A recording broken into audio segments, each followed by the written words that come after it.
एक बार फिर से आपका स्वागत है आपके अपने यूट्यूब चैनल हक। आपका बहुत ही महत्वपूर्ण आज सेशन होने वाला है, क्योंकि यहाँ पर हम डिस्कस करेंगे एल यूपी एलटी ग्रेड का कॉमर्स का 2018 में जो पेपर हुआ था। इसको प्रीवियस पेपर कह सकते हैं।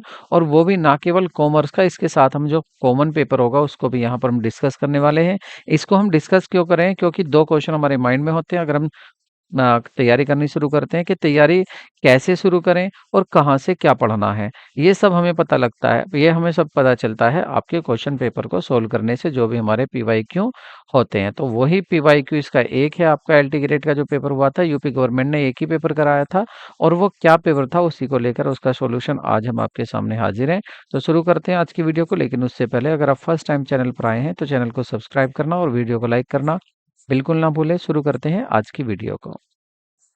तो यहाँ पर देखिए, ये हमारे सामने एक क्वेश्चन पेपर है, और इसमें जो कॉमर्स का पेपर हुआ था यहाँ पर जो आपका दो पार्ट थे। इसमें पार्ट वन था और पार्ट सेकंड था। पार्ट वन में जनरल स्टडीज था और पार्ट सेकंड में कॉमर्स था।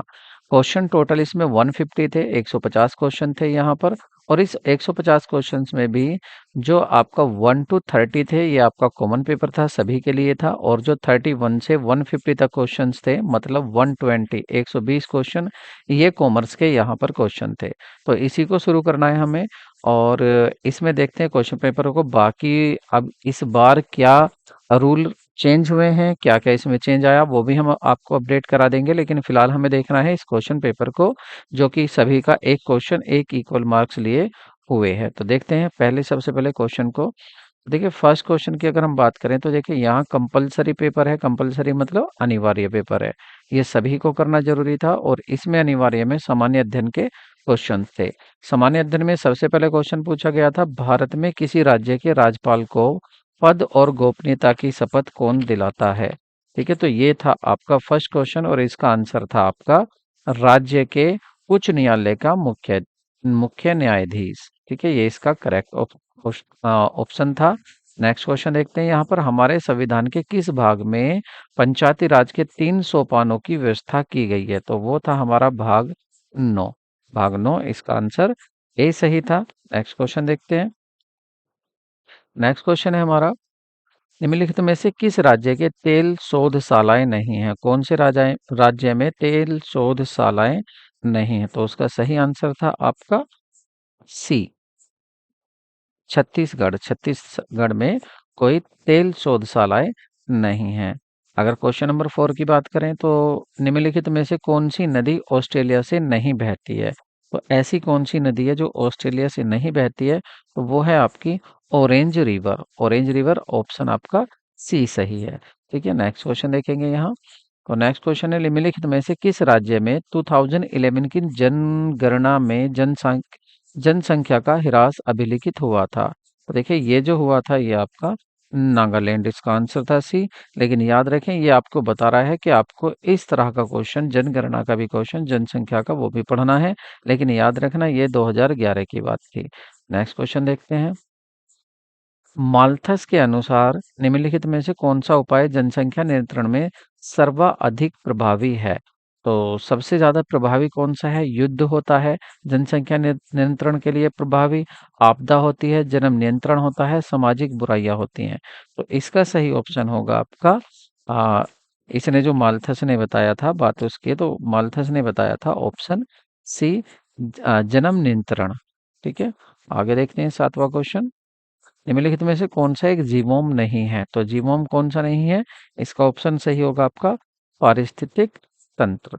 आगे देखते हैं क्वेश्चन। तो यहाँ पर था आपका दुधवा नेशनल पार्क निम्नलिखित में से किस राज्य में स्थित है? तो ये आपका स्थित है दुधवा। दुधवा है आपका डी, उत्तर प्रदेश में। उत्तर प्रदेश का ही पेपर था और उत्तर प्रदेश का ही क्वेश्चन दिया हुआ है। ठीक है, उसके बाद पूछा गया था आपसे, राष्ट्रीय परिवार स्वास्थ्य सर्वेक्षण सर्वेक्षण के चतुर्थ चक्र के अनुसार वर्तमान में टीएफआर कुल प्रजनन दर बच्चे प्रति महिला है। तो कुल प्रजनन दर कितनी थी उस टाइम पर? जो प्रजनन दर थी वो थी आपकी 2.2। ऑप्शन ए करेक्ट होगा, 2.2 थी उस टाइम। नेक्स्ट क्वेश्चन देखते हैं। निम्नलिखित में से निम्नलिखित जनगणना वर्षों में से किसे भारत में महाविभाजन का वर्ष कहा गया है? महाविभाजन का वर्ष किसको माना गया है? तो वो माना गया था ऑप्शन आपका, ऑप्शन बी सही होगा, 1921 को माना गया था। SRI विधि संबंधित है, तो ये किससे संबंधित है? तो इसका सही आंसर होगा आपका डी, धान से। ये धान से संबंधित है। और निम्नलिखित में से कौन सा युग्म सही सुमेलित नहीं है? देखिए ये दिया हुआ है मूंगफली, इसका ये रोग दिया है, फली छेदक होता है इसमें, बिल्कुल होता है फली छेदक इसमें होता है। चने में भी फली छेदक होता है, बीमारी होती है एक। और धान की बात करें तो बंका, ये देखो बंका नहीं होती है धान में, बंका नहीं होती है, बल्कि ये क्या है, धान जो सबसे ज्यादा हुई थी इस समय, ये बात हो रही है आपके बंका नहीं, ये भी क्या था, बांका था। ठीक है, और बांका ये एक बिहार का जिला है, इसमें सबसे ज्यादा धान हुई थी। ठीक है, धान के लिए फिर सीधे सबसे ज्यादा धान यहाँ पर हुई थी। तो मक्का में अगर देखें तना छेदक होता है, ये भी सही है, लेकिन हमें तो यहाँ पर क्या देखना है, हमें इसका आंसर देखना है। तो आंसर आपका करेक्ट क्या होगा? आंसर होगा आपका सी, सी करेक्ट आंसर होगा। नेक्स्ट देखते हैं, मक्का आलू, मक्का आलू मूंग के फसल चक्र का संघनता है, तो इनकी संघनता क्या होती है? तो इनकी संघनता होती है 300%। तो ऑप्शन आपका डी सही होगा। नेक्स्ट क्वेश्चन देखते हैं, निम्नलिखित में से कौन सा सही सुमेलित नहीं है? मूंगफली कौशल प्रजाति है मूंगफली की, या सरसों की वरदान है, अलसी की चमत्कार है, चना की उदय है। तो यहाँ पर आप देखेंगे कि इसके सही आंसर होगा आपका सी, अलसी चमत्कार। पूछा कौन सा नहीं है? देखिए चमत्कार ये अलसी की कोई प्रजाति नहीं होती है, बाकी ये सभी प्रजातियां हैं। आप देखेंगे कृषि से काफी क्वेश्चन पूछे गए थे, आपको ये कृषि जरूर पढ़नी है। यहाँ पर बात हुई थी किस रोग का प्रतिजैविक द्वारा निदान किया जा सकता है? बात हो रही है कि एंटीबॉडीज के द्वारा किसका निदान हो सकता है? क्या क्षय रोग का, टेटनस का, खसरा का, या हैजा का? तो सही ऑप्शन जो यहाँ पर होगा आपका, वो सही ऑप्शन होगा आपका सी, खसरा। तो सही ऑप्शन आपका सी होगा, खसरा। तो खसरा का आपका इसका निदान प्रतिजैविक निदान नहीं किया जा सकता है। नेक्स्ट क्वेश्चन देखते हैं, निम्नलिखित में से कौन सा सही सुमेलित नहीं है? तो सही सुमेलित नहीं है, तो आंसर होगा इसका आपका बी, रेडियो कॉल बेज, ये सही सुमेलित नहीं है। अगर संचार उपग्रह सदैव इनकी बात करें तो अपनी चाल से ही भ्रमण करते रहते हैं, या स्थिर रहते हैं, या भू-स्थिर रहते हैं, या अपना पथ एवं चाल बदलते रहते हैं? तो सही ऑप्शन होगा इसका सही ऑप्शन होगा इसका ए। ये होते हैं, ये अपनी चाल से ही भ्रमण करते रहते हैं। ठीक है, बात हो रही है सैटेलाइट की। नेक्स्ट क्वेश्चन देखेंगे, निम्नलिखित में पदार्थ में से किसका चालकता तापक्रम के साथ बढ़ता है? तो वो होता है आपका, सही आंसर होगा आपका ए, तांबा। ठीक है, तांबे का बढ़ता है। नेक्स्ट क्वेश्चन देखते हैं, देखिए ये आपका मैथ्स का क्वेश्चन दिया हुआ था, इसमें पूछा है कि 2³ 3 सेंटीमीटर भुजा वाले समषट भुज का क्षेत्रफल कितना होगा? तो इसका सही ऑप्शन होगा आपका, करेक्ट ऑप्शन होगा आपका इसका डी। इसको आप सोल्व कर सकते हैं इसका फॉर्मूला अप्लाई करके। उसके बाद था आपका क्वेश्चन नंबर 20, ये इक्वेशन दी थी, इसको आपको सोल्व करना था, और इसका आंसर जो करेक्ट था वो आंसर था आपका ऑप्शन इसका डी, डी इसका करेक्ट ऑप्शन आएगा। आपको ये सोल्व करना है। और यहाँ पर द्विघात समीकरण से भी पूछा था क्वेश्चन, तो पूछ रहा था द्विघात समीकरण ये दी हुई है, और इसका एक मूल तो है 2, तो दूसरा मूल क्या होगा? तो इसका सही आंसर होगा आपका सी, +1। नेक्स्ट क्वेश्चन देखते हैं,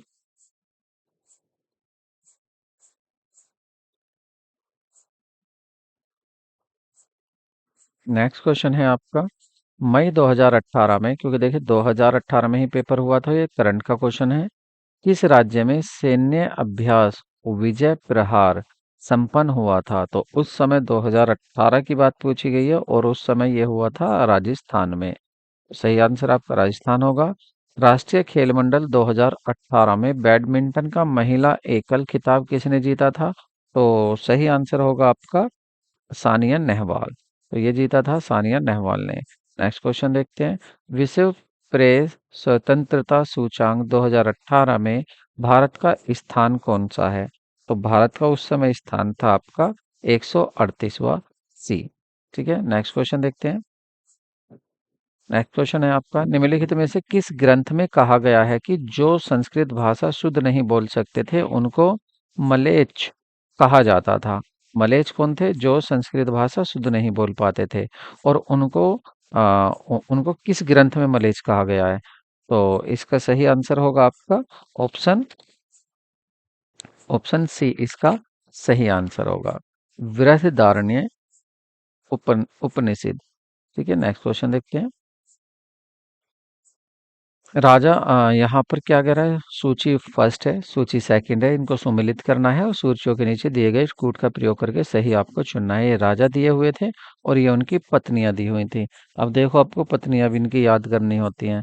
चंद्रगुप्त प्रथम की, समुद्रगुप्त और चंद्रगुप्त द्वितीय और कुमारगुप्त। तो अब आपको इनकी सही सुमेलित करना था और सही इनका सुमेलित करेंगे आप, तो इसका सही ऑप्शन आएगा आपका सी। अब आप सी से इसको मैच कर सकते हैं। देखिए, ए का जो था, चंद्रगुप्त की अगर बात करें ए की, तो ए की जो पत्नी थी वो थी कुमार देवी। और अगर दूसरा समुद्रगुप्त बी की बात करें तो उसकी थी आपकी दत्ता देवी। चंद्रगुप्त द्वितीय की बात करें यहाँ पर, चंद्रगुप्त द्वितीय, तो इसकी पत्नी थी आपकी कुबेर नागा। और कुमार गुप्त प्रथम की बात करें तो उसकी पत्नी थी आपकी अन अनंत देवी। ठीक है, तो आपका सी ऑप्शन करेक्ट है। ये सी ऑप्शन है आपका, देख लीजिए इसको। और उसके बाद चलते हैं क्वेश्चन नंबर 27। अर्थशास्त्र पुस्तक के संदर्भ में निम्नलिखित में से कौन सा कथन सही है? आपसे ये नहीं पूछा कि किसने लिखी है या क्या है, ये पूछा है कि इसके बारे में कौन सा कथन सही सही है। तो पहला ऑप्शन है, यह भारतीय राज शासन के संबंध में उपलब्ध प्राचीनतम उत्कृष्ट रचना है। पहली बात, आपको ये कहा गया है, क्या ये सही है? और इसमें पूछा कि कौन सा सही है। तो बिल्कुल देखिए, यहाँ पर ये सही बात है, वैसे ये सही है, उत्कृष्ट है।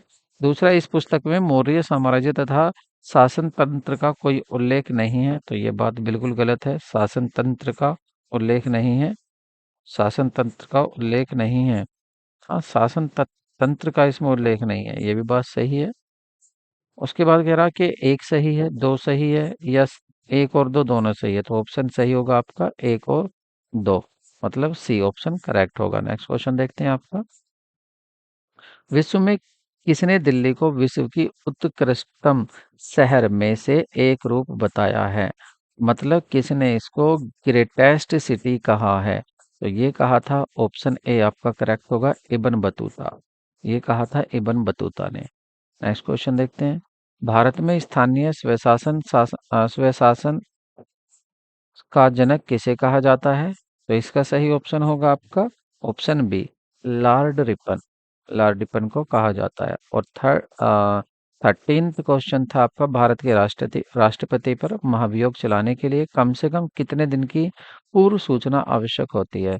तो कितने दिन आपको पूर्व सूचना देनी पड़ती है, वो है आपका ऑप्शन 14 दिन। बी ऑप्शन करेक्ट होगा। तो यहाँ पर आपके ये क्वेश्चन थे 30 क्वेश्चन। अब जो हमें देखना है, अब देखना है अपने जो हमारे पेपर हुआ है कॉमर्स का, अब उस कॉमर्स के पार्ट 2 को हम यहाँ डिस्कस करेंगे। ठीक है, तो अब चलते हैं अपने पार्ट 2 की तरफ। तो पार्ट 2 में क्या है हमारा? पार्ट 2 है हमारा कॉमर्स। सो क्वेश्चन इसमें जो है आपके, इसमें 120 क्वेश्चन होने वाले हैं। तो इन 120 क्वेश्चन को हम यहाँ पर अब डिस्कस करेंगे। तो फर्स्ट क्वेश्चन है, which of the following accounts is nominal account? मतलब नामात्र खाता। तो नामात्र खाता कौन सा है? ब्याज खाता है, उपार्जित ब्याज खाता है, आदत ब्याज खाता है, पूर्वदत्त ब्याज खाता है। देखिए, ब्याज खाता की बात करें, इंटरेस्ट, ये क्या है हमारी इनकम।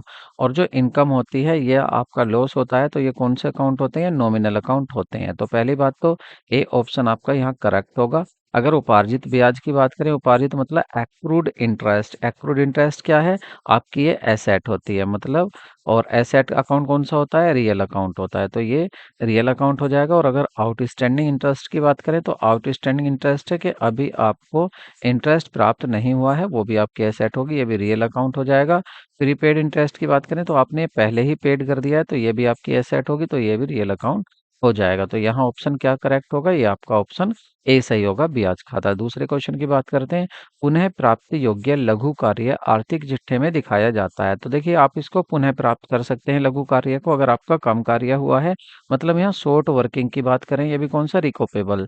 तो इसको आप दोबारा से प्राप्त कर सकते हैं, तो ये आपकी एसेट है। और वो भी एसेट कैसी है? 1 साल के अंदर अंदर आपको इसको पूरा करना है, तो ये आपकी करंट एसेट होती है, मतलब चालू संपत्ति में आप इसको दिखाते हैं। नेक्स्ट क्वेश्चन देखते हैं। देखिए, नेक्स्ट क्वेश्चन में कहा है आपसे, ए ए ने एम के प्रति ए लिमिटेड ने एम के प्रति अंश 10 रुपए पूर्ण याचित 500 अंश मांग वाले दो एवं अंतिम मांग दो के भुगतान न होने के कारण हरण कर लिए। इन अंशों पर 300 रुपए को प्रति अंश 9 रुपए प्रदत्त पुनः जारी कर दिए गए था।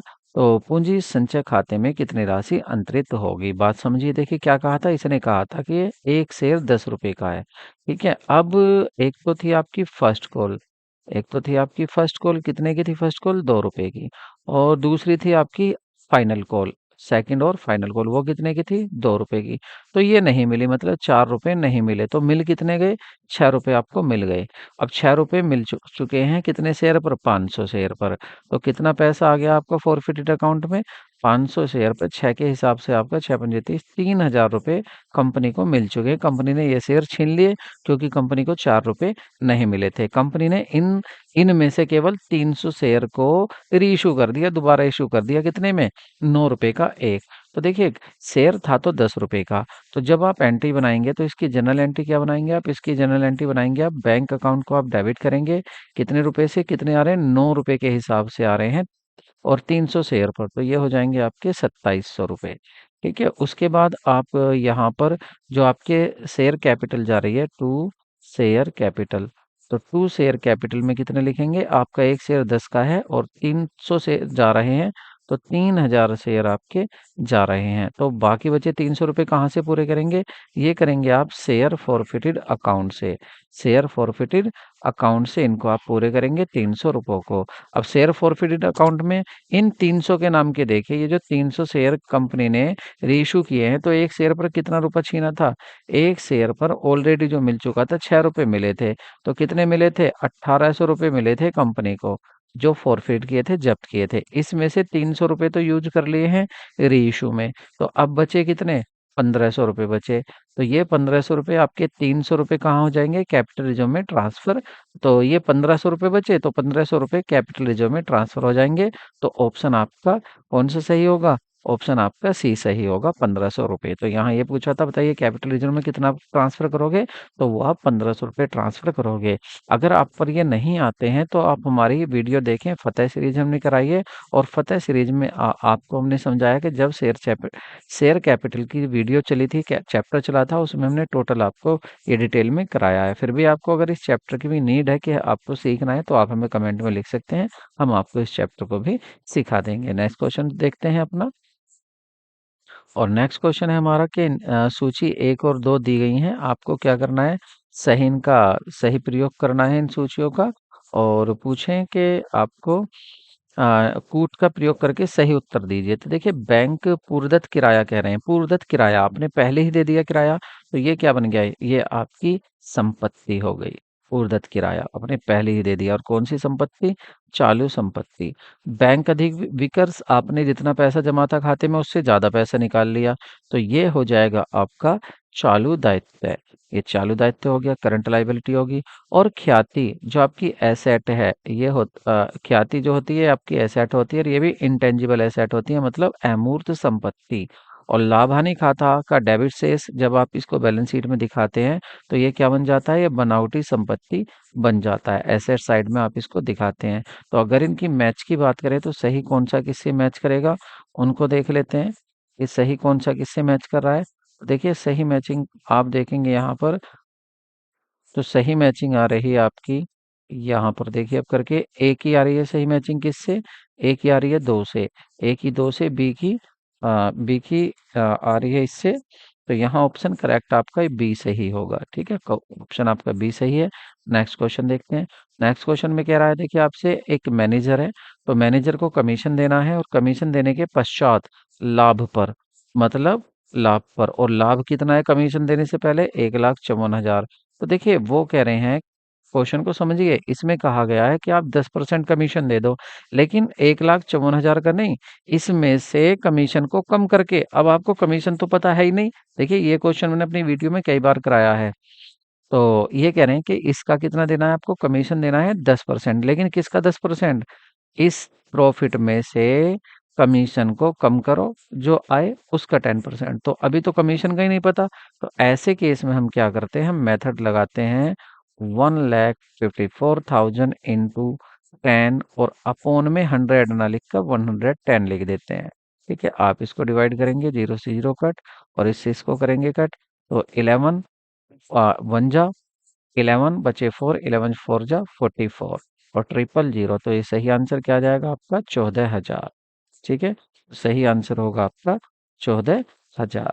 अब आगे बात कर लेते हैं क्वेश्चन की। देखिए आगे आपको दिया हुआ है प्रारंभिक देनदार, ओपनिंग एसेट। अच्छा यहाँ पर एक बात, ये देखिए इसमें गलत दिया था, ये क्लोजिंग स्टॉक नहीं, क्लोजिंग डेटर्स है। क्या है ये, क्लोजिंग डेटर्स हैं, ये इन्होंने गलत दिया हुआ था। ये हो जाएगा प्रारंभिक आ, देनदार, ये क्या हो जाएंगे, देनदार हो जाएंगे। ठीक है, तो यहाँ पर आपसे पूछा है कि देखिए आपको प्रारंभिक देनदार दिए हुए हैं, क्रय वापसी, अप्राप्य ऋण और देनदार की प्राप्त रोकड़, और आपसे पूछा गया उधार की बिक्री बताइए क्या होगी। आपसे पूछा है यहाँ पर क्रेडिट सेल बताइए, क्या बताना है आपको, क्रेडिट सेल बतानी है। और क्रेडिट सेल के लिए यहाँ आप क्या फॉर्मूला अप्लाई करेंगे, आप करेंगे जो आपके ओपनिंग डेटर्स हैं, ओपनिंग डेटर्स हैं, इस ओपनिंग डेटर्स में आप ऐड करेंगे, इसमें आप ऐड करेंगे जो सेल्स हुई है, जो आपकी सेल्स हुई है इसको ऐड करेंगे। ठीक है, उसके बाद सेल्स को करेंगे और माइनस करेंगे आप सेल्स रिटर्न को, सेल्स रिटर्न को आप क्या करेंगे, सेल्स रिटर्न को आप माइनस करेंगे, और माइनस करेंगे आप बैड डेप्ट को, आप अकाउंट बना के भी इसको कर सकते हैं। बैड डेप्ट को आप माइनस करेंगे, और माइनस करेंगे जो आपको कैश रिसीव्ड हुआ है डेटर से, कैश रिसीव्ड,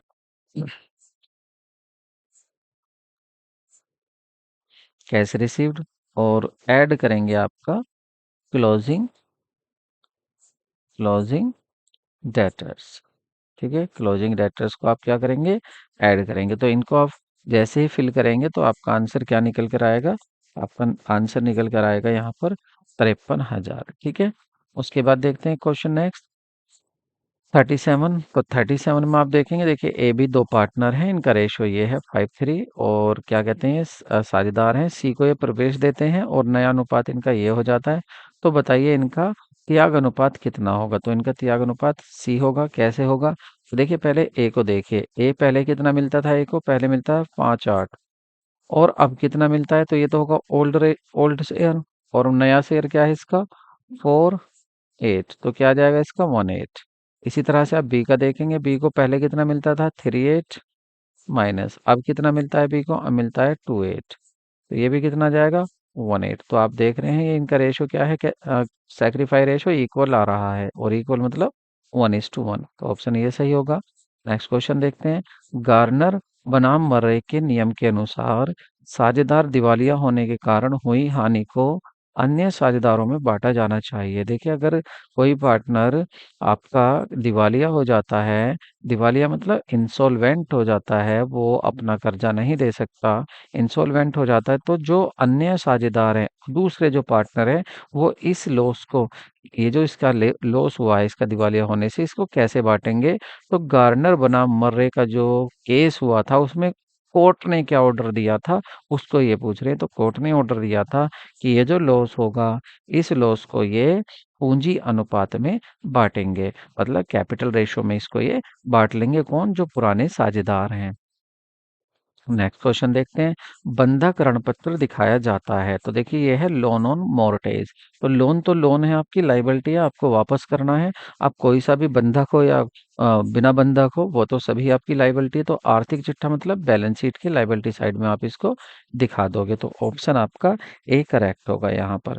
ठीक है, लोन है तो लोन को आप कहाँ दिखाएंगे, आप लाइबिलिटी साइड में ही इसको दिखा देंगे। नेक्स्ट क्वेश्चन देखते हैं, और नेक्स्ट क्वेश्चन है आपका रहतिया खाता है एक। रहतिया मतलब स्टॉक। स्टॉक क्या होता है आपका, स्टॉक तो आपकी एसेट है, और एसेट को आप क्या कहते हैं, अपना रियल अकाउंट कहते हैं, आप वास्तविक अकाउंट कहते हैं। तो सही अकाउंट क्या हो जाएगा, स्टॉक। स्टॉक को आप क्या कहेंगे, रहतिया। तो रहतिया को क्या बोलेंगे आप, ऑप्शन आपका सही हो जाएगा ए।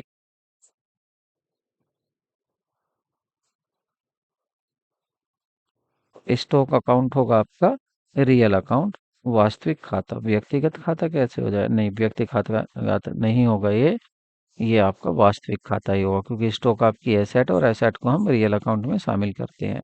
ठीक है, नेक्स्ट क्वेश्चन देखते हैं। हिरास का कारण होता है, तो हिरास जो लगता है आपकी फिक्स टेंजेबल एसेट जो होती है वो कम हो जाती हैं। तो क्यों लगता है, उसका एक्सीडेंट से या प्राइस इन फ्लक्चुएशन से या यूज ऑफ एसेट, तो संपत्ति को यूज करने से। इसका ऑप्शन सी होगा। ख्याति क्या है, आपकी एक अमूर्त संपत्ति है जो दिखाई नहीं देती है, इंटेंजिबल एसेट होती है। अगर देखें एक कंपनी के अंतिम खातों में प्रारंभिक व्यय को दिखाया जाता है, तो जो प्रिलिमिनरी एक्सपेंसेस है, जो शुरुआती खर्चे होते हैं कंपनी के, तो आर्थिक चिट्ठे के संपत्ति पक्ष में उनको दिखाया जाता है। तो ऑप्शन आपका ए करेक्ट होगा। ठीक है, और नेक्स्ट क्वेश्चन देखते हैं। निम्नलिखित में से कौन सी चालू संपत्ति नहीं है। देखिए बैंक अधिविकर्ष ये आपकी लाइबिलिटी, संपत्ति की बात करें तो ये तो आपकी लाइबिलिटी है। अभी क्वेश्चन पीछे भी पूछा गया था, मैच भी करवा रहा था कि बैंक अधिविकर्ष क्या है। देखिए वहां भी ये काम आ गया और यहाँ भी काम आ रहा है, और इससे आपका क्वेश्चन भी सोल्व हो जाएगा। अभी आपने पीछे भी तो सोल्व किया था यही क्वेश्चन जिसमें मैच करा रहा था। तो देखिए ये यहाँ से सोल्व हो गया। तो ए क्या है आपकी, ये आपकी लाइबिलिटी है। और ये पूछ रहा था कि बताइए संपत्ति क्या नहीं है, तो संपत्ति आपकी ए नहीं है। ए क्या है आपकी, ये आपकी लाइबिलिटी है। नेक्स्ट क्वेश्चन देखते हैं। और हाँ, अंतिम रहतिया ये भी एसेट है, देनदार भी एसेट है, प्राप्य विपत्र भी एसेट है। नेक्स्ट क्वेश्चन देखते हैं। अंशों के निर्गमन पर प्राप्त प्रीमियम दिखाया जाता है। अगर आपका अंश मतलब शेयर आपका 100 का है, और आप उसको इशू कर रहे हैं, मतलब कंपनी इशू कर रही है 105 में, तो ये जो 5 रुपए प्रीमियम है इसकी ये बात कर रहे हैं। तो इसको कहाँ दिखाते हो आप, तो आर्थिक चिट्ठे के आप इसको दायित्व पक्ष में दिखाते हो। ठीक है, और दायित्व पक्ष में भी आप कहाँ पर दिखाएंगे इसको, दायित्व पक्ष में भी आप इसको शो करेंगे आपका रिजर्व एंड सरप्लस में। ठीक है, नेक्स्ट क्वेश्चन देखते हैं। जो discount allowed on the reissued of forfeited share is debit to. देखिए अभी मैंने आपको एंट्री बना के दिखाई थी कि बैंक अकाउंट डेबिट, और पैसा कम पड़ गया तो शेयर फॉरफिटेड अकाउंट डेबिट, और टू शेयर कैपिटल। ये एंट्री अभी पीछे बनाई थी मैंने। तो उसी में ये पूछ रहे हैं कि ये जो आप शेयर इशू करते हो और यहाँ पर आप डिस्काउंट दे रहे हो, कम में री इशू कर रहे हो फॉरफिटेड शेयर छीने हुए, तो इसमें दूसरा कम पैसा जो होता है उसको किसको डेबिट करते हो, जो डिस्काउंट होती है। जैसे आपका शेयर तो 10 रुपए का जा रहा है, आप उसको 9 रुपए में भेज रहे हो, बेच रहे हो, दोबारा रीइश्यू कर रहे हो। 1 रुपया आप कहाँ से लोगे, तो 1 रुपया आप कहाँ से लेंगे, इस अकाउंट से, शेयर फॉरफिटेड अकाउंट से। तो 1 रुपया क्या है, डिस्काउंट पर आप इशू कर रहे हो, तो इसको आप कहाँ से लेते हैं, शेयर फॉरफिटेड अकाउंट से। तो शेयर फॉरफिटेड अकाउंट मतलब अप्रद अंश खाते से। तो ऑप्शन आपका यहाँ पर सी करेक्ट होगा। नेक्स्ट क्वेश्चन देखते हैं।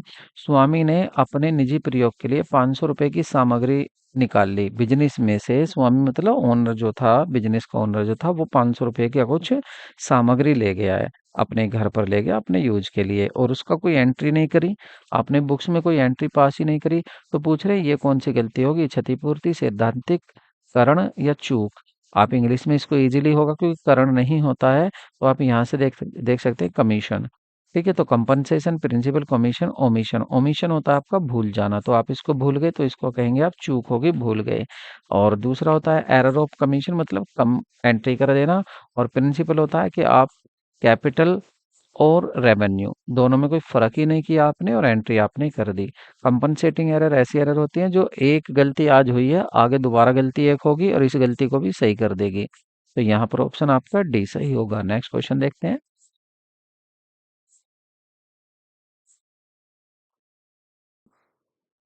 रोकड़ बही में प्रति प्रविष्टि की जाती है। प्रति प्रविष्टि क्या होता है इसको भी सुन लीजिए। इसको बोलते हैं इंग्लिश में कॉन्ट्रा एंट्री। आपको कॉन्ट्रा से याद रहेगा। तो कॉन्ट्रा एंट्री पूछ रहे हैं कि ये कब की जाती है कॉन्ट्रा एंट्री। तो देखिए जो पैटी कैश बुक होती है उसमें तो खैर मतलब ही नहीं होता, वो तो खुदरा नोटबुक होती है, उसमें नहीं। सिंपल कैश बुक में भी नहीं बनाई जा सकती क्योंकि इसमें डबल कॉलम होनी चाहिए। और यहाँ पर डबल कॉलम है नहीं, तो यहाँ आंसर हो जाएगा आपका ट्रिपल कॉलम कैश बुक में। मतलब ऑप्शन आपका सी करेक्ट होगा। ठीक है, कॉन्ट्रा जो आप लिख देते हैं, कॉन्ट्रा मतलब ना ही पैसा बिजनेस से बाहर गया, ना ही किसी को दिया है, बस बिजनेस में ही घूम रहा है। जैसे आप बैंक से लाकर आपने बिजनेस में रख दिया, बिजनेस का पैसा निकाल कर आप बैंक में ले गए, तो ये उसकी बात कर रहे हैं। किराया क्रय पद्धति के अंतर्गत लागत समतुल्य पर रहतियों के मूल्य की गणना हेतु सूत्र है। तो रहतियों के मूल्य की गणना करने हेतु सूत्र कौन सा होता है? तो इसको आप याद कर लें इसको। तो सही ऑप्शन जो होगा, जो आपका फॉर्मूला होगा वो होगा आपके यहाँ पर बी। अदत्त किस्त मतलब outstanding, installment outstanding upon selling price into cash price. तो आप इस फॉर्मूले को अच्छे से लर्न कर लें। नेक्स्ट क्वेश्चन देखते हैं। अंश अधिपत्र निर्गमित किया जा सकता है जब अंश पूर्ण प्रदत्त हो, आंशिक प्रदत्त हो या खो गया हो। तो सही ऑप्शन होगा आपका ऑप्शन ए।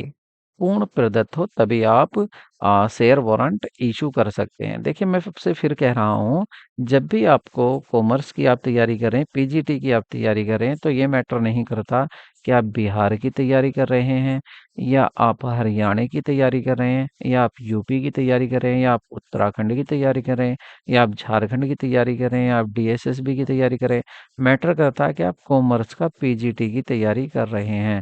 तो आपको ये नहीं देखना है कि कौन सा पेपर छोड़ना है, किस राज्य का कौन सा पेपर ना करूं। कोई क्वेश्चन कहीं भी पूछा गया हो, आप उसको तैयार अच्छे से जरूर कर लें। ठीक है, अगर आपको अच्छी तैयारी करनी है और अपना कहते हैं ना कि अपना नंबर पक्का करना है, तो उसके लिए ये जरूरी होता है। नेक्स्ट क्वेश्चन देखते हैं। क्वेश्चन है आपका, पार्टनर्स बाइस्टोपल इज गत्यारोध।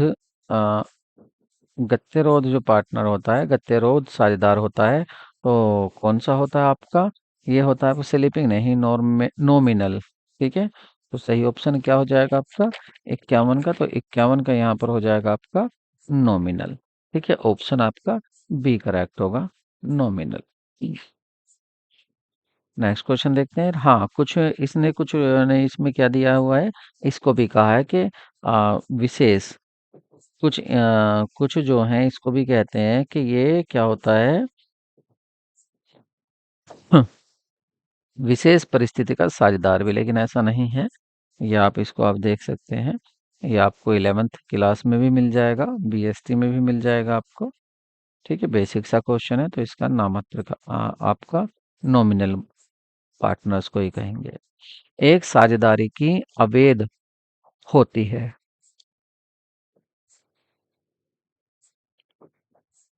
एक साझेदारी फर्म अवैध होती है। तो एक साझेदार फर्म कब अवैध होती है? जब कोई एक साझेदार शत्रु देश का हो या वह असीमित समय के लिए तो स्थापित हो सकती है, फर्म अवैध नहीं होगी।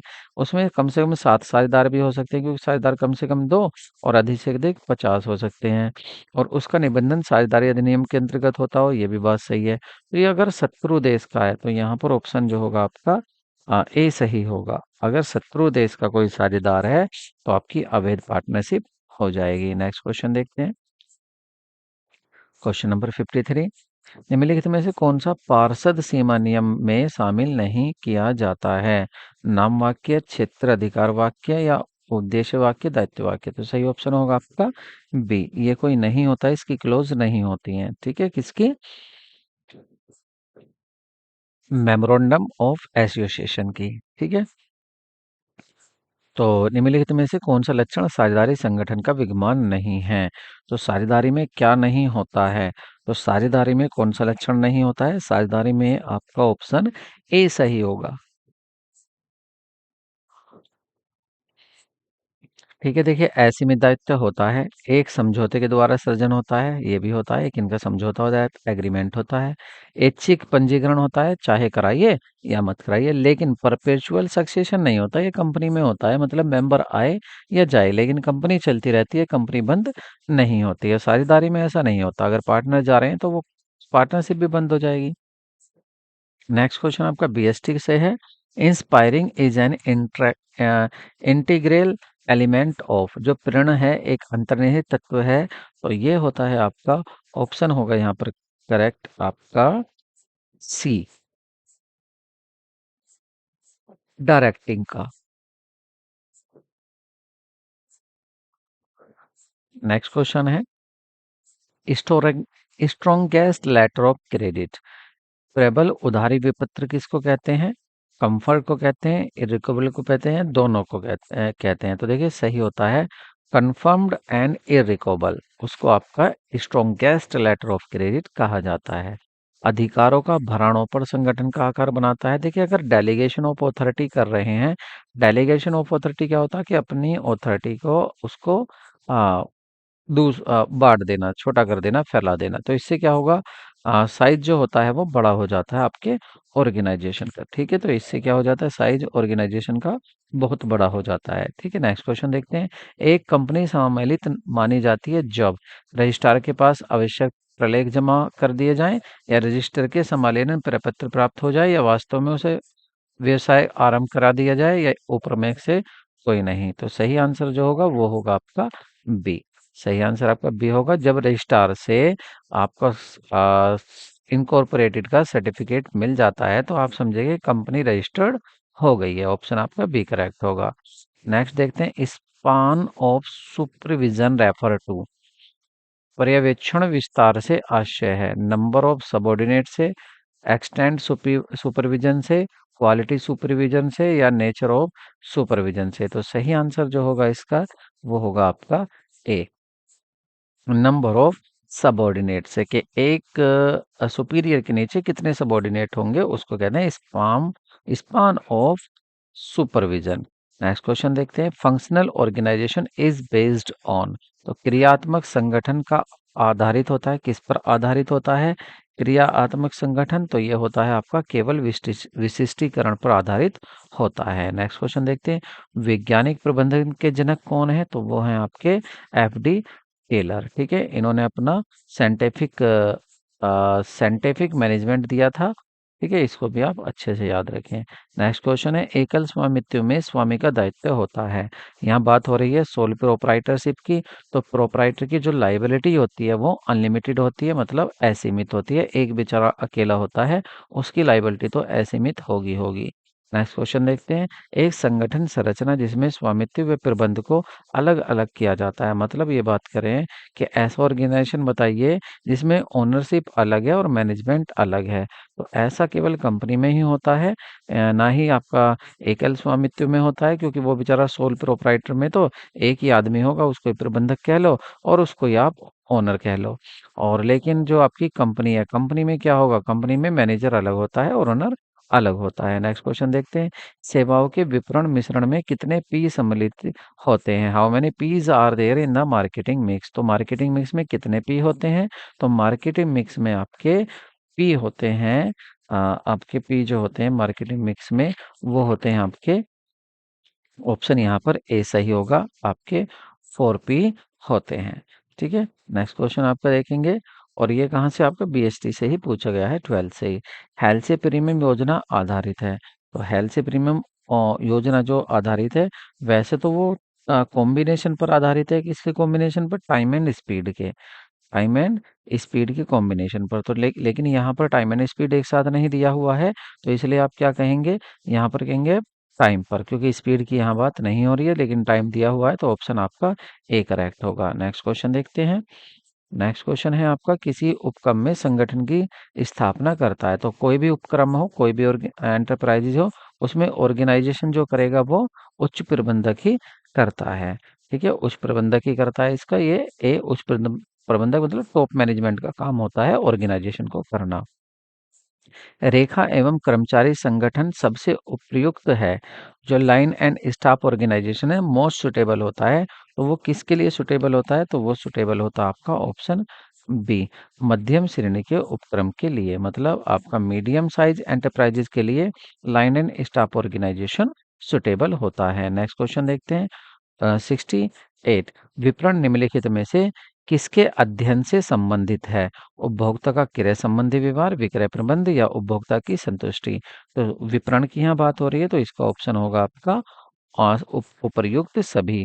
क्योंकि देखिए, अगर आप मार्केटिंग की बात करें तो कंज्यूमर का बिहेवियर भी इसमें देखा जाता है, सेल मैनेजमेंट भी देखा जाता है और कंज्यूमर का सेटिस्फेक्शन भी मेन देखा जाता है कि मैंने कंज्यूमर सेटिस्फाई है या नहीं। तो इसका डी ऑप्शन होगा। नेक्स्ट क्वेश्चन देखते हैं। नेक्स्ट क्वेश्चन है आपका, जो संगठन अनुकूल बनने और परिवर्तन की क्षमता विकसित कर लेता है उसे क्या कहते हैं? उसने अपनी क्षमता विकसित कर ली है कि जो भी परिवर्तन होगा वो भी अब उसके अनुसार बदल जाएगा। तो इसको बोलते हैं लर्निंग ऑर्गेनाइजेशन, मतलब शिक्षार्थी संगठन। तो इसका सही आंसर होगा आपका शिक्षार्थी संगठन, जो समय के साथ चेंज लेना भी सीख लेता है। डब्ल्यूटीओ की बात करें कि इसने विधिवत काम करना शुरू किया कब किया था? तो यहाँ बात हो रही है काम कब शुरू किया, तो वो शुरू किया था इसने 1 जनवरी 1995 से। ठीक है, नेक्स्ट क्वेश्चन देखते हैं। एक आर्थिक वातावरणीय कारक है ज्ञान प्रबंधक का दबाव, राष्ट्रीय आय एवं इसका वितरण या लाभदायक। तो देखिए, आर्थिक वातावरणीय पूछ रहे हैं, बात करें इकोनॉमिक एनवायरनमेंट। तो एनवायरनमेंट में, इकोनॉमिक एनवायरनमेंट में आप किसको शामिल करेंगे? राष्ट्रीय आय को और इसके वितरण को। तो ऑप्शन आपका बी सही होगा। नेक्स्ट क्वेश्चन देखते हैं। कार्य आवश्यकता नियोजन का अनुक्रम है। तो देखिए, अगर आप प्लानिंग कर रहे हैं जॉब रिक्वायरमेंट की, तो इसका सीक्वेंस क्या होगा? तो सबसे पहले आप क्या करते हैं? सबसे पहले सूचना देते हैं। सबसे पहले क्या करते हैं? जॉब की इंफॉर्मेशन देते हैं, मतलब सूचना देते हैं, ये रही जॉब इंफॉर्मेशन। और कहीं जॉब इंफॉर्मेशन है ही नहीं। उसके बाद जॉब डिस्क्रिप्शन होता है और उसके बाद जॉब एवोल्यूशन होता है। तो ऑप्शन आपका ए करेक्ट होगा। नेक्स्ट क्वेश्चन देखते हैं। देखिए, एक कंपनी 2013 की धारा 268 के अनुसार एक निजी कंपनी की न्यूनतम प्रदत्त अंश पूंजी होती है। देखिए, न्यूनतम minimum paid up share capital कितनी होनी चाहिए प्राइवेट ऐसे उसकी कंपनी की? तो वो होती है आपकी 1 लाख। ठीक है, कितनी होनी चाहिए आपकी? 1 लाख होनी चाहिए। ऑप्शन आपका डी सही होगा। नेक्स्ट क्वेश्चन देखते हैं।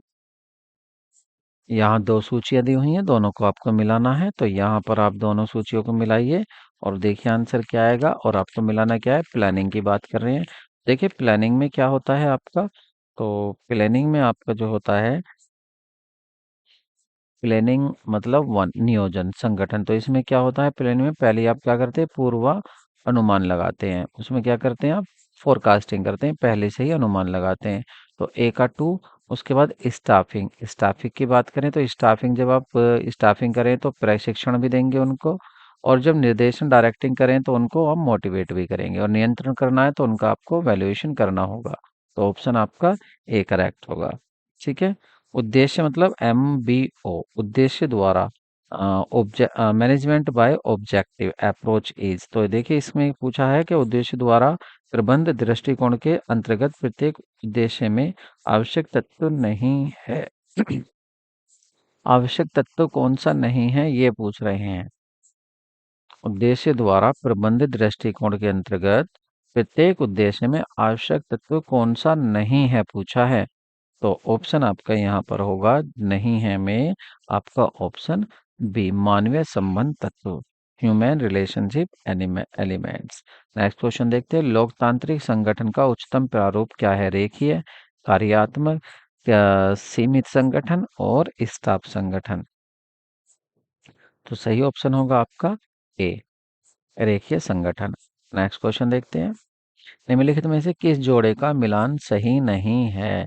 ऐसा कौन सा जोड़ा है जिसका मिलान सही नहीं हुआ है? तो इसमें ऑप्शन आपका बी करेक्ट होगा। हैनी फ्योल, ये प्रबंध की सार्वभौमिकता का मिलान सही है, सॉरी सही नहीं, सही है पूछा है। तो ये होगा, हैनी फ्योल ने आपका प्रबंध की सार्वभौमिकता दिया है। नेक्स्ट देखते हैं। टोसले क्लार्क द्वारा वर्णित विपणन के कार्य हैं। तो विपणन के कितने कार्य हैं उसको आपको पूछा है, लेकिन किसके अकॉर्डिंग? टोसले क्लार्क के अकॉर्डिंग। तो इसका सही आंसर होगा आपका 8 सी। ठीक है। एकल स्वामित्व संगठन के दोषों में से एक दोष है, मतलब जो आपका सोल प्रोप्राइटर है एकल व्यक्ति व्यापार करता है तो वहां पर उसके दोषों में से एक दोष कौन सा दोष है? असीमित दायित्व। ए ही आ रहा है, पहला ही ऑप्शन आ रहा है, असीमित दायित्व है आपका। और बाकी तो सब फायदा है, गोपनीय की रेशी तो रहती है तो फायदा है उसका, अच्छा ही है। प्रबंध में निम्न लागत होती है, कम लागत होती है, लेकिन ए जो है ये उसका दोष है। क्वेश्चन नंबर 80 देखते हैं।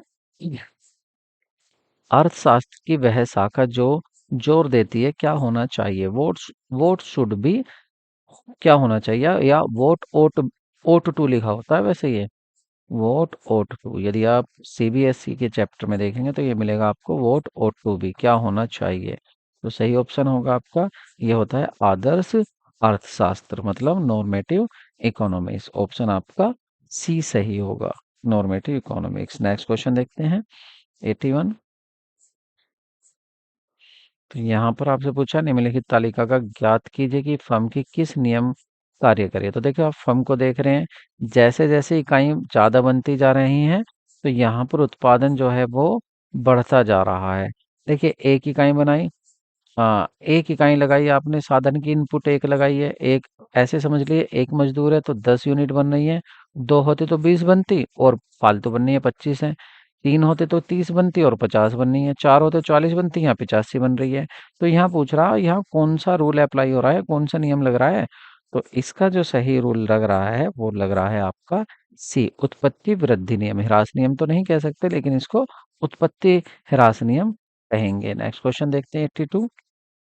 और 82 में आपसे कहा गया है कि यहाँ पर पूछा है कि आपसे यदि क्यों दिया है, Q1 20,000 और ये 25,000 है, P आपका 10 है और आपका ये 8 है, P2 आपका 8 है, तो मांग की कीमत लोच अनुपातिक रीति से कितनी होनी चाहिए?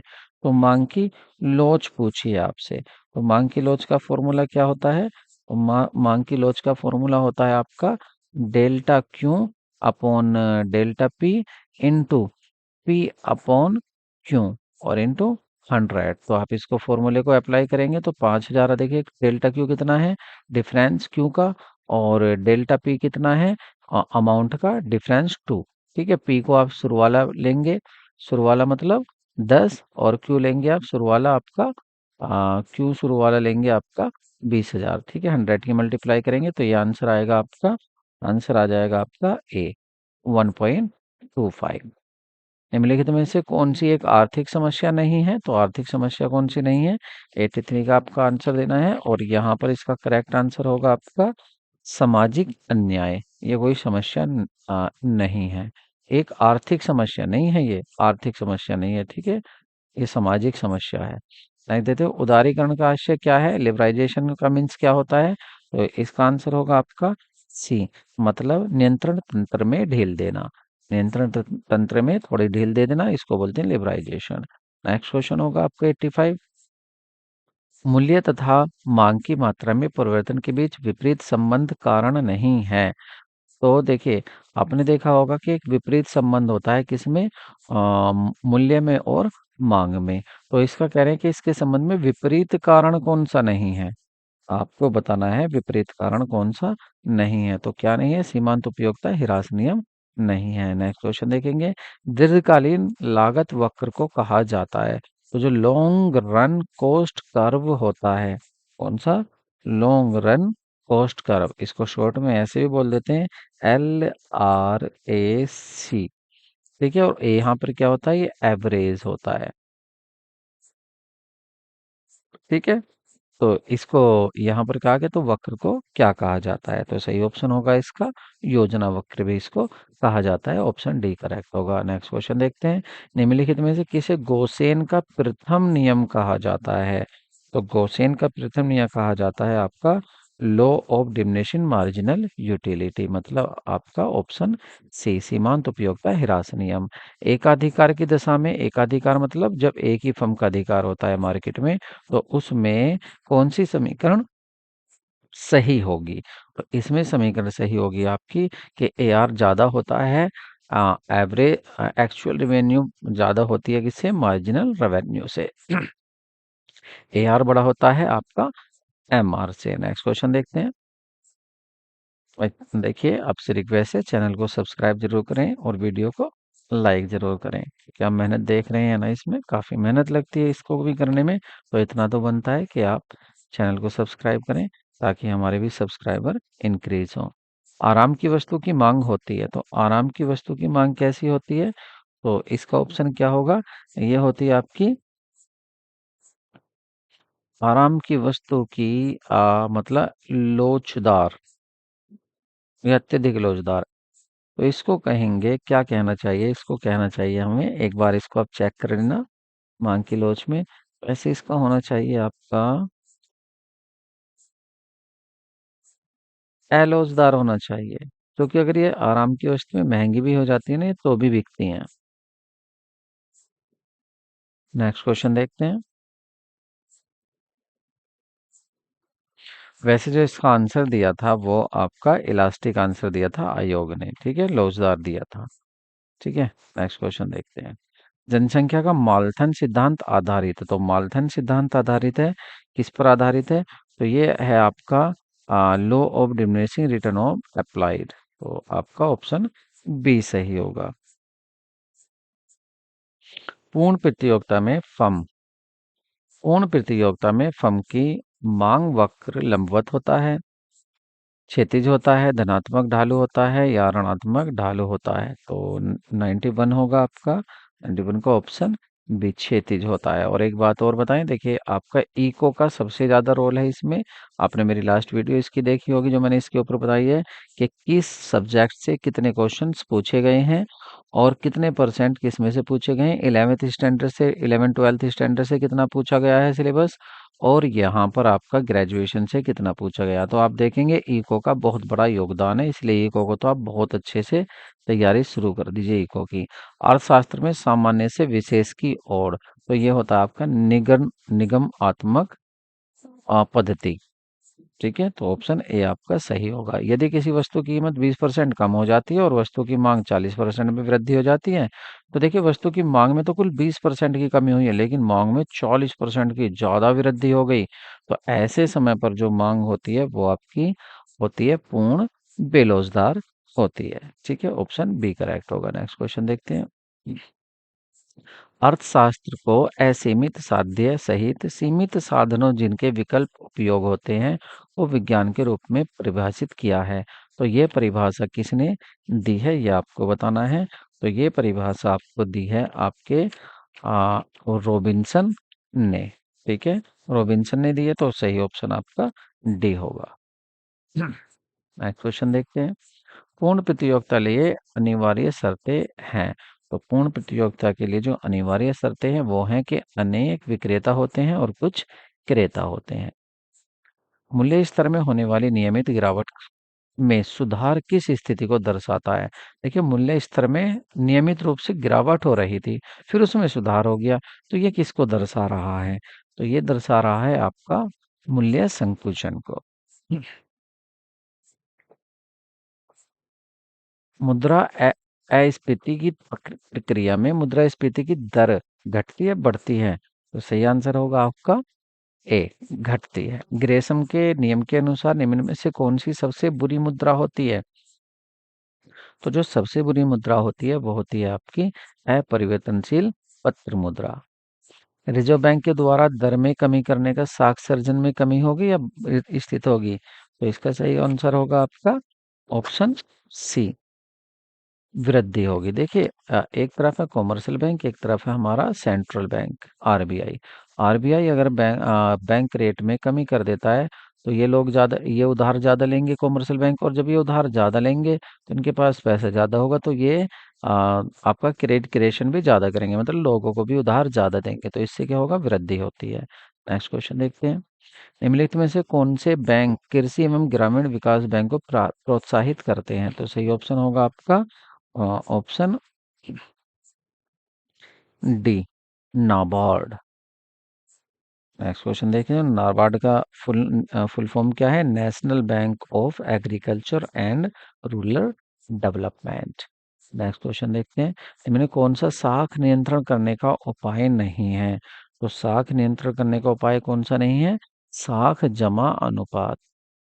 निम्नलिखित में से कौन सा केंद्रीय बैंक का कार्य नहीं है? केंद्र बैंक का कार्य पूछ रहे हैं, मतलब हमारे आरबीआई का। तो इसका उपयुक्त में से कोई नहीं, क्योंकि ये सारे काम इसी के होते हैं। आई आईएफएससी में कितने अक्षर होते हैं? देखिए, एक आईएफएससी कोड होता है, बैंक में आपका अकाउंट होगा तो इसमें कितने डिजिट होते हैं, कितने अंक होते हैं? तो इसमें अंक होते हैं आपके 11। ऑप्शन आपका डी सही होगा। और ये काफी क्वेश्चन, कई बार क्वेश्चन कई जगह पूछा जा चुका है, इसलिए इम्पोर्टेंट क्वेश्चन है, आप इसको अच्छे से याद कर लें। नेक्स्ट क्वेश्चन है, मुद्रा स्थगिति भुगतान के लिए एक मानक है, मुद्रा का यह कार्य है। देखिए, मनी क्या है? स्टैंडर्ड। स्टैंडर्ड है किसके लिए? डेफर्ड पेमेंट में। ये डेफर्ड पेमेंट, तो इसका function of the come in category, कौन सी कैटेगरी में आता है ये? प्राइमरी फंक्शन, सेकेंडरी, तो ये प्राइमरी फंक्शन में आता है। नेक्स्ट क्वेश्चन देखते हैं। ऑनलाइन बैंकिंग को निम्न में से किस रूप में नहीं जानते हैं? तो ऑनलाइन बैंक को औजार बैंकिंग के नाम से नहीं जानते हैं। निम्नलिखित में से कौन सी प्लास्टिक मुद्रा नहीं है? देखिए, चेक जो है आपके प्लास्टिक मुद्रा नहीं होती, ये तो चेक आपका कागजी मुद्रा होती है। मुद्रा जो विनिमय के माध्यम के रूप में कार्य करती है, विनिमय का कार्य करती है, उसको क्या बोलते हैं? तो उसको क्या वस्तु मुद्रा बोलते हैं, लेखांकन मुद्रा बोलते हैं, वास्तविक मुद्रा बोलते हैं, या आपको इनमें से कोई नहीं? तो सही आंसर होगा आपका सी, उसको बोलते हैं वास्तविक मुद्रा। ठीक है, मतलब मनी। माल के आयात के संदर्भ में निम्न में से कौन सा विदेशी विनिमय स्वीकृत करता है? तो अपना भारतीय रिजर्व बैंक वो स्वीकृत करता है क्या? आपका विदेशी विनिमय। नेक्स्ट क्वेश्चन देखते हैं। जब जब मुद्रा की पूर्ति में कमी होती है, तब वस्तुओं की कीमतें बढ़ती हैं, घटती हैं, या स्थिर रहती हैं? तो सही ऑप्शन होगा आपका घटती हैं। ऑप्शन आपका बी करेक्ट होगा। नेक्स्ट क्वेश्चन देखते हैं। क्षेत्रीय ग्रामीण बैंक, क्षेत्रीय ग्रामीण बैंक नियमन संस्था है, तो regulatory authority of regional rural bank, तो वो क्या है आपकी? ये है आपका नाबार्ड। दो क्वेश्चन आगे, नाबार्ड काफी इंपॉर्टेंट है, आप इसको याद कर लेना। नेक्स्ट क्वेश्चन देखते हैं। माध्य का 54 है और माध्य आपका 60, तो बहुलक क्या होगा? देखिए, बहुलक मतलब मोड। मोड बराबर इसका फॉर्मूला तो आता है मीडियन, 3 मीडियन माइनस 2 मीन। ठीक है, तो इस फॉर्मूले को आप लगाएंगे तो आंसर आपका आएगा, ऑप्शन आएगा आपका करेक्ट बी, 42 आएगा। ठीक है, कैसे आएगा? 3 × 54 -2 × 60, सोल्व कर लेना इसको। ठीक है, तो आपको 42 आ जाएगा। चलो कर लेते हैं। 3 4 12 और 3 5 15 और 1 14, 16, सॉरी 16 -120, माइनस कर लेते हैं तो 2 6 - 1 ये आ जाएगा आपका 0, सॉरी 0, तो 5 - 2 क्या हुआ है, क्या आ गया?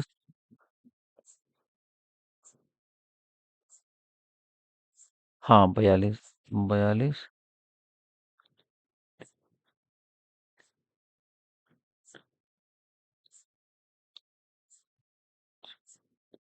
हाँ, 6 में 2 के 4, ठीक है, 42, तो ऑप्शन आपका करेक्ट है, कोई दिक्कत नहीं, सही है। Next question. माध्य विचलन मानक विचलन का कौन सा भाग होता है? तो वो होता है आपका 4 5। और देखिए, ये क्वेश्चन रिपीट हुआ था, अभी आप आगे देखेंगे तो ये वहां भी आएगा। आप इसको ऐसे करके याद कर सकते हैं कि जो मीन डाइवेशन पूछ रहे हैं, तो मीन डाइवेशन होता है 4 5 ऑफ स्टैंडर्ड डाइवेशन। ठीक है, ऐसे याद कर लेना इसको। किसी स्थान पर सोमवार को शनिवार तक की औसत वर्षा जो हुई है 6 सेंटीमीटर थी, और रविवार को ज्यादा वर्षा हुई है, तो औसत आपका 9 हो गया है। अब आप ये देखिए, आपका सोमवार से मंडे से शनिवार तक, ठीक है, कितने दिन हो गए हैं? ये आपके 6 दिन हो गए हैं। और जो 7वां दिन संडे था, 7वें दिन इतनी बारिश हुई, तो एक तो आपकी 6 सेंटीमीटर भी हुई, और प्लस इन सब का 3 3 और बढ़ गया, 3 3 और बढ़ गया। तो इसका मतलब शनिवार में कितनी वर्षा हुई? शनिवार में इतनी वर्षा हुई कि 6 × 3 = 18, तो ये बढ़ गया, और 9 वो हो गया संडे का, तो कितना आ गया? 27 आ गया। ठीक है, तो ऑप्शन आपका बी सही होगा। इन सभी न्यूमेरिकल क्वेश्चन को हम कराएंगे हमारे चैनल पर, फ्री ऑफ कॉस्ट आपको क्लासेस मिलने वाली हैं। ठीक है, हमारे साथ बस आप जुड़े रहिए।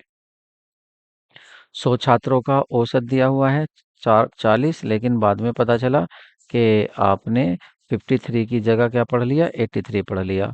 तो ये जो आपका इनका टोटल निकाल लेना, पहले टोटल क्या हो जाएगा आपका, 4000 हो जाएगा। 4000 में जो आपने गलत पढ़ा था, ठीक है, 53 के स्थान पर 83, तो इसको 83 को हटा देना और तिरप वापस से आपका जो सही पढ़ना था 53, इसको ऐड कर लेना। तो जो भी डिफरेंस आएगा उसको फिर आप डिवाइड कर देना, जितने भी छात्र हैं 100 से डिवाइड कर देना।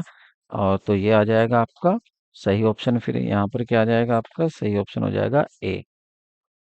ठीक है, व्यक्तक्रम पूछ रहे हैं इसका, तो सिंपल है, इसको 3 जीरो हटा लेंगे आप, तो नीचे 1000 आ जाएगा। ठीक है, और इसको जो ऊपर करेंगे 1000 ऊपर हो जाएगा और 62 आपका नीचे, इसको डिवाइड करेंगे तो आपको ऑप्शन कौन सा सही आ जाएगा, ऑप्शन सी करेक्ट आ जाएगा। नेक्स्ट क्वेश्चन देखते हैं। तो कौन सा संबंध सही नहीं पूछ रहे हैं, तो ये होगा आपका डी। ठीक है, ऑप्शन यहाँ पर होगा आपका डी सही होगा। पूछा है कि कौन सा फॉर्मूला सही नहीं है, तो डी होगा। नेक्स्ट क्वेश्चन देखते हैं। आ, सहमत, देखिए यहाँ पूछा है मानक विचलन की गणना किस आधार पर की जाती है, वो आपके माध्य या मीन के आधार पर की जाती है। ठीक है, याद करने का क्वेश्चन था और यहाँ पर भी फॉर्मूला याद करने का है। चतुर्थ विचलन गुणांक की बात कर रहे हैं। ठीक है, तो इसका फॉर्मूला जो होता है चतुर्थ विचलन गुणांक का, वो होता है एक बार Q3 माइनस Q1 को माइनस कीजिए और उसी को डिवाइड कीजिए उनके टोटल से। नेक्स्ट क्वेश्चन देखते हैं। माध्य विचलन किसके बराबर होता है, तो देखिए दोबारा से फॉर्मूला आ गया है यहाँ पर। मैंने कहा था ना ये क्वेश्चन रिपीट होगा, ये दोबारा रिपीट हो गया है। नेक्स्ट क्वेश्चन देख लेते हैं। अपकिरण का सापेक्ष माप निम्नलिखित में से क्या है, तो अपकिरण का जो सापेक्ष माप होता है वो होता है आपका विचरण गुणांक। सांख्यिकी को अनुमानों और संभावनाओं का विज्ञान किसने कहा है, सांख्यिकी अनुमानों और संभावनाओं का विज्ञान है, यह कहा था आपका ऑप्शन बॉडीगेटन ने। ठीक है, ऑप्शन आपका सी करेक्ट होगा। और एक कहा था इसको गणना का विज्ञान है, सांख्यिकी गणना का विज्ञान है। गणना का विज्ञान है, ये किसने कहा था, ये कहा था बाउले ने। ठीक है, ये भी आपको याद रखना है। नेक्स्ट क्वेश्चन देखते हैं। यदि विचरण 625 है तो मानक विचलन क्या होगा, तो देखिए मानक विचलन के लिए फॉर्मूला लगता है S D equal to root variation, root variance. तो क्या हो जाएगा यहाँ पर आपका 625 का जब आप अंडर रूट करेंगे तो आंसर क्या आ जाएगा आपका 25 आ जाएगा, मतलब ऑप्शन आपका ए सही होगा। नेक्स्ट क्वेश्चन देखते हैं। एक दुकानदार जूतों का स्टॉक करना चाहता है, उसके लिए सबसे उपयुक्त क्या होगा, तो उसके लिए होगा सबसे जो उपयुक्त होगा वो होगा जो जोग। उसके लिए सबसे जो,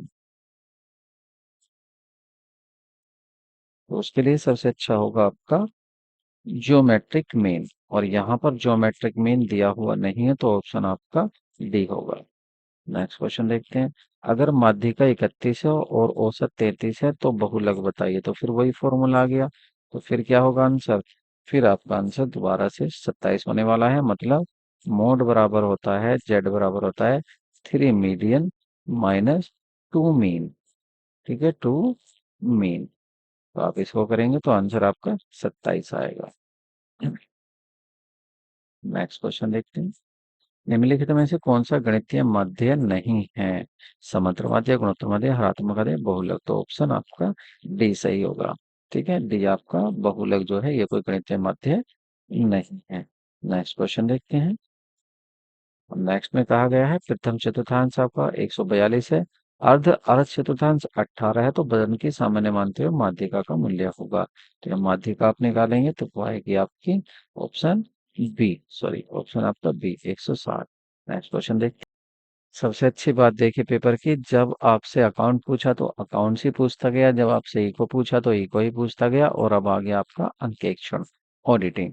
तो main object of auditing is, तो ऑडिटिंग का जो मेन ऑब्जेक्ट होता है वो क्या होता है, तो इनका मुख्य उद्देश्य देखिए, दोनों यहाँ पर आंसर सही आने चाहिए मेरे हिसाब से। देखिए त्रुटि का पता लगाना और कप का पता लगाना, दोनों ही आंसर यहाँ पर करेक्ट होंगे, तो यहाँ आंसर होना चाहिए ए प्लस बी, दोनों सही हैं। ठीक है, उनको रोकना नहीं पता लगाना होता है, तो आप ऑप्शन आपका ए भी होगा। नेक्स्ट क्वेश्चन, औचित्य अंकेक्षण का तात्पर्य है। तो औचित्य अंकेक्षण का तात्पर्य होता है सरकारी कंपनियों के अंकेक्षण से, क्योंकि ये सरकार की तरफ से होता है। सॉरी, व्यय की आवश्यक औचित्य की जांच, मतलब ये गलत हो गई, सरकारी कंपनियों का तो नेसेसरी होता है। तो ये होगा आपका यहाँ ऑप्शन, व्यय की आवश्यकता तथा औचित्य की जांच से। ऑप्शन आपका सी करेक्ट होगा। देखिए, अगर वाउचिंग की बात करें तो प्रमाणन क्या है आपका, तो ये होता है आपका करेक्ट ऑप्शन जो होगा इसका। देखिए, प्रमाणन क्या होता है, जैसे आपने कोई ट्रांजैक्शन करा, उसका जो आपके पास प्रूफ है, मतलब जैसे आपने नगद माल खरीदा तो आपके पास कैश मेमो होगा, उधार खरीदा तो आपके पास इनवॉइस होगा। तो ये इनको मैच करना, इनको मिलाना, उसको वाउचिंग कहते हैं। तो यहाँ पर उसके अकॉर्डिंग आंसर क्या होगा आपका, बी होगा। रिकॉर्डों को प्रमाणिकता की जांच के लिए प्रमाणों का परीक्षण करना। 130 की बात करते हैं, क्रय वापसी का प्रमाणन किया जाना चाहिए। तो परचेज रिटर्न को आपको वाउचिंग करना है, तो वो आप किससे करेंगे परचेज रिटर्न को। तो देखिए, इसको आप समझिए। आप परचेज रिटर्न कर रहे हैं, आप ए हैं और आप बी को परचेज रिटर्न, जो आपने माल खरीदा उसको वापस कर रहे हैं। तो उसको आप क्या करोगे, आप डेबिट नोट लिखोगे। क्या लिखोगे आप, डेबिट नोट लिखोगे। डेबिट नोट किसके ऊपर, बी के ऊपर। तो यह डेबिट नोट दिया हुआ नहीं है, इसलिए आंसर यहाँ गलत है। यह आंसर माना था क्रेडिट नोट माना था। क्रेडिट नोट तो यहाँ ये लिखेगा, ठीक है। क्रेडिट नोट को कौन लिखेगा, ये लिखेगा, तो इसको ये क्रेडिट नोट माना था। क्योंकि देखिए, बी अपने यहाँ क्या करेगा, आपको क्रेडिट करेगा, क्योंकि आपका पैसा कुछ वापस करेगा जब उसे आप माल वापस कर रहे हो। और आप अपने यहाँ क्या बनाओगे, डेबिट नोट, क्योंकि आप डेबिट कर रहे हो बी को, उसको माल वापस भेज रहे हो। तो आपकी पूछ रहा था ये, तो आपकी पूछ रहा था यहाँ डेबिट नोट होना चाहिए, लेकिन क्रेडिट नोट ही चलेगा, बी की तरफ से ये सही कर रहे हैं। डेबिट नोट यहाँ पर आंसर है नहीं, वैसे करेक्ट डेबिट नोट ही होगा। अंशों के हरण के संबंध में अंकेक्षण को क्या देखना चाहिए, तो अंशों के हरण के उसमें फॉरफिटेड में उसको देखना चाहिए कि जो इसका पार्षद अंतर नियम है वो क्या कहता है, वो ऐसा बताता है या नहीं बताता है। निम्नलिखित में किस अंकेक्षण की रीढ़ की हड्डी कहा जाता है, निम्नलिखित में किसे किसे रीढ़ की हड्डी कहा जाता है अंकेक्षण की। तो ऑप्शन होगा आपका प्रमाणन को, वाउचिंग को। वाउचिंग क्या होती है, रीढ़ की हड्डी होती है अंकेक्षण की। आंतरिक अंकेक्षण में क्या क्या शामिल होता है, तो अंकेक्षण में शामिल होता है आपका ऑप्शन बी, केवल आंतरिक जांच तथा आंतरिक अंकेक्षण। विनियोजक की सुरक्षा अंकेक्षण का कौन सा उद्देश्य होता है, जो पोटेंशियल इन्वेस्टर होते हैं उनकी ऑडिटिंग का क्या ऑब्जेक्टिव होता है। तो वो सहायक होता है, प्राथमिक होता है, मेन होता है विनियोजक के लिए सुरक्षा। तो उसके लिए जो ये होता है, ये होता है आपका प्राथमिक कार्य में उसको ये रखता है। नेक्स्ट क्वेश्चन देखते हैं। प्रमाणन के अंतर्गत जांच की जाती है, वाउचिंग में क्या जांच की जाती है वाउचिंग में, तो वाउचिंग में आपकी जांच होती है ऑप्शन ए, प्रारंभिक लेखा पुस्तकों की, जो आपने शुरू में ट्रांजैक्शन किए थे वो कहाँ तक आपके सही हैं। टाटा कंपनी की बात करें तो ऑडिटिंग उसके लिए क्या होगी, आवश्यक होगी, विलासिता होगी, प्रतिष्ठा मूलक होगी, आवश्यक और विलासिता पर दोनों होगी। तो देखिए, उसके लिए जो यहाँ ऑडिटिंग होगी वो आपकी यहाँ पर ए होगा, नेसेसिटी होगी, नेसेसरी होगी, जरूरी होगी। क्योंकि ये कहा जाता है कि पंजीकरण सभी तरह की कंपनियों के लिए अंकेक्षण अनिवार्य होता है, अब वो चाहे निजी हो, सार्वजनिक हो, संयुक्त स्टॉक कंपनी हो, कोई सी भी हो। लेकिन अगर लिस्टेड कंपनी है तो उसके लिए पंजीकरण अंकेक्षण जरूरी होता है, ऑडिटिंग जरूरी होता है, तो ये आवश्यक है उसके लिए। वाउचिंग प्रमाणन में वेतन रजिस्ट्रार का मिलान किया जाना है, और इसके लिए आप क्या करेंगे, वेतन रजिस्ट्रार का मिलान करने के लिए आप रोकड़ बही से मिलान कर सकते हैं। अगर पैसा गया है तो वो इससे भी पता चल जाएगा। अगर 138 की बात करें तो यहाँ पर, तो इसमें पूछा गया है, जब अंकेक्षण का कार्य नियमित अथवा अनियमित रूप से पूरे साल चलता रहता है तो इसको क्या कहते हैं। तो ऑप्शन आपका ए होगा, सतत अंकेक्षण। एक अंकेक्षण बीमा करता नहीं है, उसे जो कुछ करना है वह उचित देखभाल और कौशल के साथ करता है। यह निर्णय किसमें दिया गया, तो ये दिया था किंग्स एंड कार्टन, एक केस हुआ था कोर्ट में और वहां पर ये निर्णय दिया गया था। ठीक है, नेक्स्ट क्वेश्चन देखते हैं। आर्थिक पर्यावरण में शामिल है, तो आर्थिक पर्यावरण में ये सभी शामिल हो जाता है, बचत और विनियोग और मूल नीतियां, ये सभी आर्थिक इसमें आ जाते हैं, ये सभी इकोनॉमिक एनवायरमेंट में आ जाते हैं। नेक्स्ट क्वेश्चन देखते हैं। आदित्य याचनाएं, तो जो आदित्य याचनाएं, कोलिन एरियर्स हैं, उनकी बात कर रहे हैं आदित्य याचना की। ठीक है, तो इनको कहाँ दिखाया जाता? ये क्या होती हैं? मांगी गई पूंजी में जोड़ी जाती हैं ये, ठीक है। जो पूंजी मांगी गई है उसमें इसको जोड़ लिया जाता है। तो ऑप्शन आपका, सॉरी, मांगी पूंजी में से घटाई जाती है, क्योंकि पैसा तो मिला ही नहीं, पैसा तो मिला ही नहीं है। ये तो क्या कर ली जाएंगी? हटा दी जाएंगी ये तो वहां से।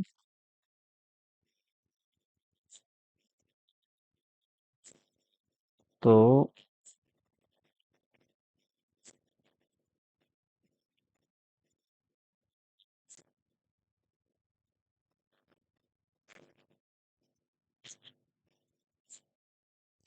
थोड़ी सी टेक्निकल प्रॉब्लम आ रही है, कोई नहीं, थोड़ा सा आप साथ दें। तो देखिए, मांगी गई पूंजी में से घटाई जाती, तो ऑप्शन आपका बी सही हो गया। ठीक है, ऑप्शन कौन सा सही हो गया यहाँ? बी ऑप्शन सही होगा। ठीक है, बी ऑप्शन सही होगा। देखिए, मैं लिख कहाँ रहा हूँ और लिखा कहाँ जा रहा है, थोड़ी टेक्निकल प्रॉब्लम है। तो ऑप्शन आपका बी सही होगा। और यहाँ पर आपका 142 की बात करें।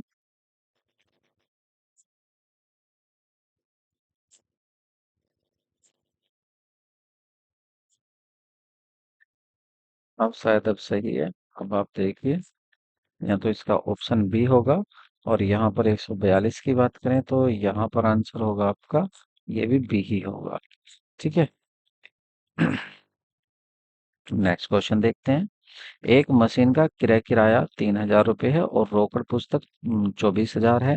भुगतान 3 समान किस्तों में होना है। तो 3 समान किस्तों में होना है, तो आपका पूछा है कि बताइए द्वितीय किस्त का ब्याज कितना होगा। तो इसका भी ऑप्शन आपका, करेक्ट ऑप्शन आपका सी ही होगा। 2,000। लघु कार्य खाता की बची हुई राशि दिखाई जाती है।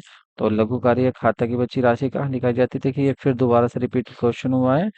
तो ये दिखाई जाती है आपकी आर्थिक चिट्ठे के आर्थिक चिट्ठे के संपत्ति पक्ष में। ठीक है। 145 का देखिए, साझेदारी में अलिखित दायित्व को नए आर्थिक चिट्ठे में दिखाया जाता है। तो नए आर्थिक चिट्ठे में कहाँ दिखाएंगे आप? उपयोग में से कहीं नहीं, क्योंकि देखिए, अगर कोई आपकी अनरिकॉर्डेड लाइबिलिटी होती है और पार्टनर्स आ रहा है या जा रहा है, तो उस टाइम उसको क्या करते हैं, पार्टनर्स अपने कैपिटल अकाउंट में डिस्ट्रीब्यूट कर लेते हैं, डेबिट हो जाती है। और यहाँ पर पार्टनर्स कैपिटल अकाउंट का जिक्र नहीं हो रहा, तो इसलिए डी ऑप्शन करेक्ट होगा। नेक्स्ट क्वेश्चन देखते हैं। पुनः मूल्यांकन पर लाभ या हानि को वहन किया जाता है। अगर रिवलेशन हो रहा है, कोई पार्टनर आ रहा है, जा रहा है, तो रिवलेशन के टाइम आपको प्रॉफिट हो रहा है या लॉस हो रहा है, तो वो किसका होगा? सभी साझेदारों का, पुराने साझेदारों का, सभी का होगा। ठीक है, जितने भी सभी पुराने साझेदार होंगे उनका सभी का होगा, तो पुराने सभी साझेदारों का होता है। नेक्स्ट देखते हैं। यदि अंतिम रहतिया तलपट के अंदर दिखाया गया है, तो आप उसको कहाँ पर दिखाएंगे? अगर तलपट के अंदर दिखाया जाता है तो वो दिखाया जाएगा आपके आर्थिक चिट्ठे में, मतलब बैलेंस शीट में। आय मापी जाती है, तो इनकम इज मेजर्ड। देखिए, इनकम जो वैसे मापी तो कई, इसमें कई प्रिंसिपल लगते हैं, लेकिन फिर भी मैचिंग को यहाँ हम आंसर मानेंगे, क्योंकि इसमें कहा जाता है कि एक साल से रिलेटेड जितने भी खर्चे हैं, जितनी भी इनकम है, वो मैच करनी चाहिए। अगर आप कोई इनकम कैलकुलेट कर रहे हैं, तो उससे रिलेटेड जितने भी एक्सपेंसेस है उनको भी आपको एडजस्ट करना है, उनको भी उससे मैच करना है।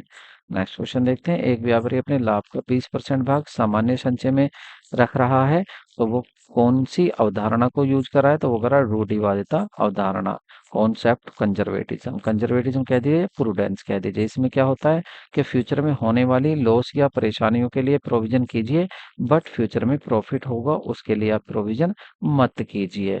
तो यहाँ पर आप रिजर्व करके रख रहे हैं, पता ना कब आपको पैसे की जरूरत पड़ जाए, तो ये रूढ़िवादिता अवधारणा होती है। द्विपक्षीय अवधारणा पर आधारित लेखा करने की प्रणाली क्या होती है? मतलब ड्यूल एस्पेक्ट कॉन्सेप्ट पर, basis of dual aspect concept क्या होती है? वो होती है आपकी दोहरा लेखा प्रणाली, ऑप्शन बी। तो यहाँ पर आपका देखिए, इनको करके आपको पता चल गया होगा कि आपको किस पर ज्यादा फोकस करना है। 11th और 12th का आप अपना बेस क्लियर कीजिए।